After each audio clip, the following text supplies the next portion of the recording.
Lulus sekolah, mau lanjut kuliah?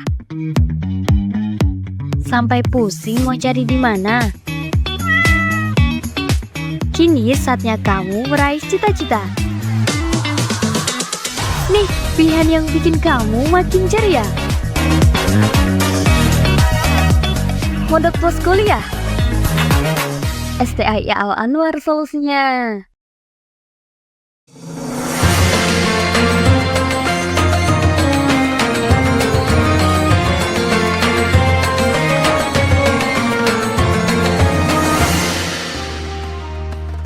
Assalamualaikum warahmatullahi wabarakatuh.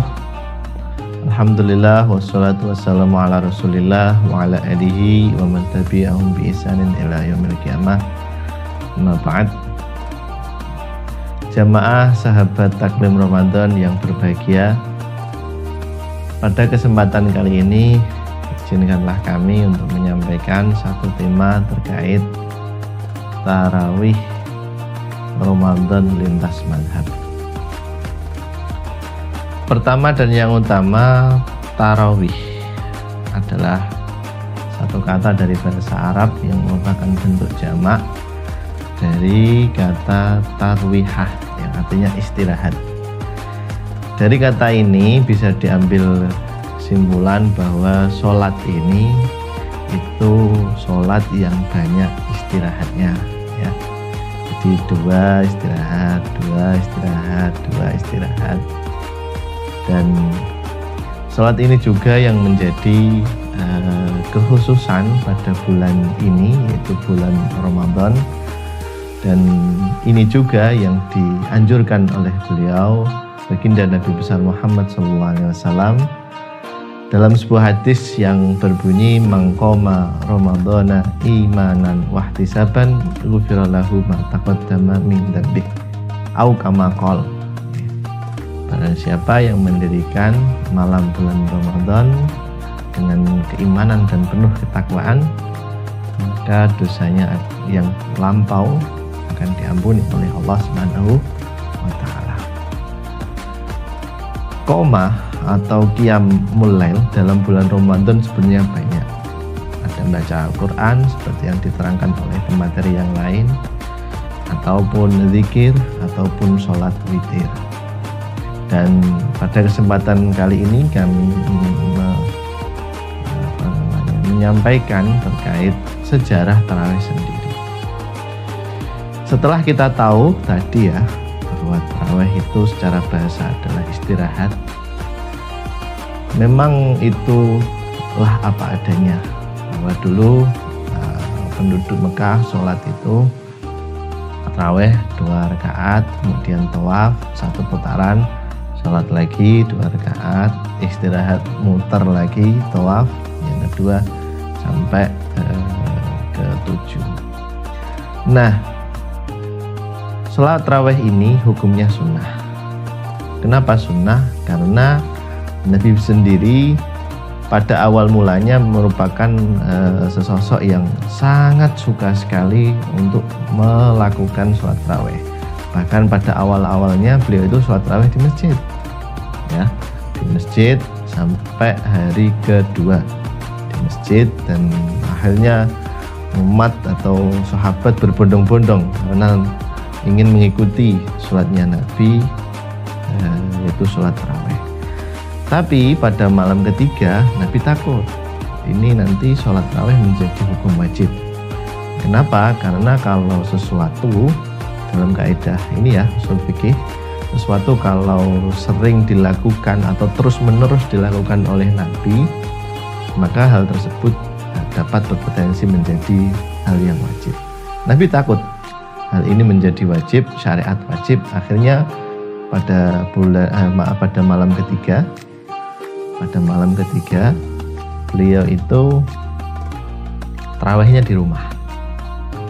Dan begitu selang-seling, dan kebanyakan sholat tarawih beliau laksanakan di rumahnya sendiri.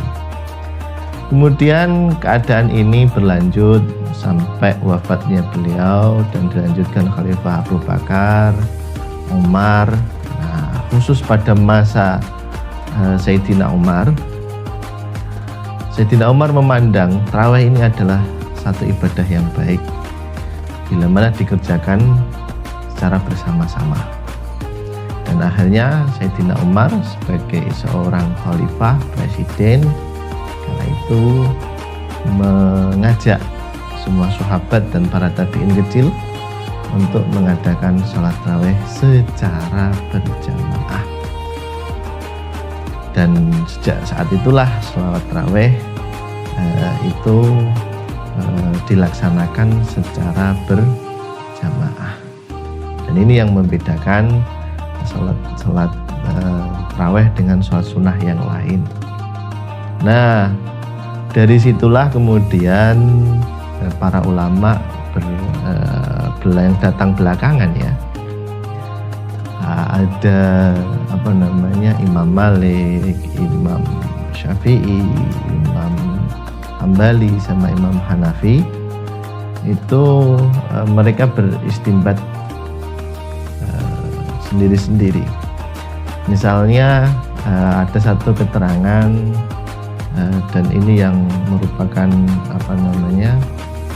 Rasulullah itu sering melaksanakannya, bahwa beliau itu sholat tarawih dengan 10 salaman. Dalam artian ya berarti seberapa?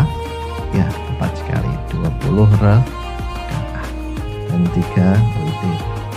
Nah, ini keterangan di kitab Subul Salam. Dan ini yang kemudian diikuti oleh mazhab kita yang ada di Indonesia, mazhab yang sangat mayoritas, yaitu sebanyak 20 rakaat. Nah, adapun ada satu riwayat, bahkan dalam footnote-nya kitab Subul Salam diterangkan mazhab Maliki itu sampai 36 rakaat. Dan ini saya alami sendiri ya. Jadi saya sebagai seorang alumni pelajar di Maroko pernah mengalami sholat tarawih itu 36 rakaat. Dan Masya Allah lumayan itu pegelnya maksudnya. Tapi walaupun demikian, indahnya adalah walaupun sholatnya sampai 36 rakaat, kalau praktek sholat yang ada di negeri Maroko ya, utamanya sama Aljazair, itu dibagi 2 shift. Jadi saya dulu itu puasa di Maroko itu adalah waktu musim panas. Nah itu mulainya jam 3:30 sudah terbit, kemudian nanti jam 9 baru maghrib. Nah jadi habis maghrib jam 9 adzan, terus jam 10 sholat isya. Nah di situ ada shift pertama ya sekitar 10 rakaat. Kemudian shift kedua, shift pertama ini setelah sholat isya ya, sholat isya 10 rakaat, kemudian berhenti makan-makan terus ya, terus menjelang menjelang sahur itu sholatnya dipenuhin sampai 36 rakaat. Kalau tidak percaya, silahkan datangi di Masjid Hasan Sani Casablanca ya, yang diimami oleh Syekh Umar Kozabri. Itu apalagi kunutnya itu Masya Allah malam tanggal 27 itu, wah sangat lama sekali pada saat witirnya itu ya. Jadi itu yang mazhab Maliki. Dan sebagai tambahan juga mazhab Hambali melaksanakan sampai 20 rakaat. Ini bisa lihat umroh Ramadan yang ada di Masjidil Haram, Masjid Nabawi, imamnya melaksanakan sholat tarawih sampai 20 rakaat ya. Bahkan keadaan umroh Ramadan di tanah Hijaz itu hampir sama dengan keadaan saat musim haji, bahkan bisa lebih. Kenapa? Karena pada saat Ramadan, apalagi mereka itu mencari fadilah malamnya Ramadan di tanah suci dan tidak dibatasi oleh pemerintah Saudi, akhirnya semua orang banyak berjubel di Masjidil Haram. Beda dengan musim haji, kuotanya kan dibatasi ya. Hingga bahkan ada yang mengatakan sholat tarawih di Ramadan itu lebih panjang, lebih banyak pengikutnya. Dan inilah yang kemudian kita tahu orang Saudi itu mazhabnya Hambali, mereka melaksanakan sampai 20 rakaat. Sekian dari saya. Billahi taufiq wal hidayah. Wassalamualaikum warahmatullahi wabarakatuh.